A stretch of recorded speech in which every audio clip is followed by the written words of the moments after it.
আমার দাদা আমার চেয়ে ৫ বছরের বড়, কিন্তু পড়েন মাত্র ৩ ক্লাস উপরে। তিনিও সেই বয়সে পড়া শুরু করেন যখন আমি করি, কিন্তু বিদ্যার্জনের মহত্বের ক্ষেত্রে তিনি তাড়াহুড়োর পক্ষপাতী নন। যার উপর তার আকাশচুম্বী প্রাসাদ দাঁড়াবে সেই ভাবনার ভিতরটিকে তিনি খুব শক্ত করে নিতে চান। ১ বছরের কাজ তিনি ২ বছরে সারতেন, কখনো কখনো ৩ বছরেও নিতেন। ভিত মজবুত না হলে বাড়ি টেকসই হবে কী করে? আমি ছোট, বয়স ৯ বছর, তিনি বড়, বয়স ১৪। আমার বিষয়ে খেয়াল রাখা এবং নানা ব্যাপারে সাবধান করার পুরো অধিকার তার ছিল। আর আমার ভদ্রতা ও সজ্জনতা এমনই ছিল, তার আদেশকে আইন বলে মান্য করতাম। তিনি প্রচুর পড়াশুনো করতেন, সব সময় বই খুলে বসে থাকতেন। সম্ভবত মস্তিষ্ককে বিশ্রাম দেওয়ার জন্য কখনো খাতায়, কখনো বইয়ের পাতার মার্জিনে পাখি, কুকুর, বেড়াল প্রভৃতির ছবি আঁকতেন। কখনো একটি নাম, একটি শব্দ অথবা বাক্য ১০-২০ বার করে লিখে ফেলতেন। কখনো বা একটি শ্লোক সুন্দর অক্ষরে বারবার নকল করতেন। মাঝে মাঝে এমন বাক্য রচনাও করতেন যাতে না থাকতো অর্থ আর না সামঞ্জস্য।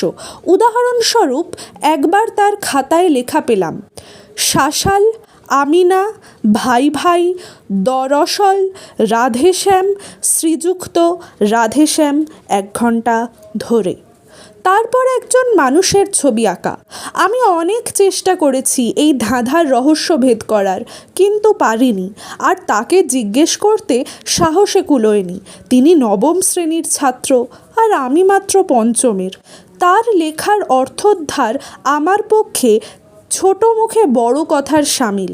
পড়াশুনোয় আমার মন একেবারে বসত না। বই নিয়ে ঘণ্টাখানেক বসাও পাহাড় মনে হতো। সুযোগ পেলেই হোস্টেলের বাইরে মাঠে চলে যেতাম। কখনো কাকড় ছুঁড়তাম, কখনো কাগজে প্রজাপতি ওড়াতাম।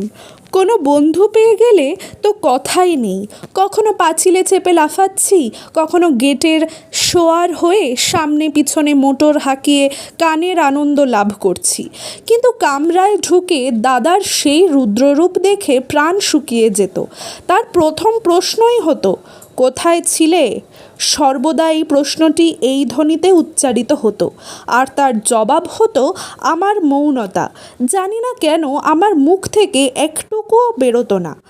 বাইরে একটু খেলছিলাম, আমার মৌনভাব বলে দিত যে আমার অপরাধ স্বীকার করছি। স্নেহ ও রাগ মিশিয়ে আমাকে আদর করা ছাড়া দাদার কাছে আর কোনো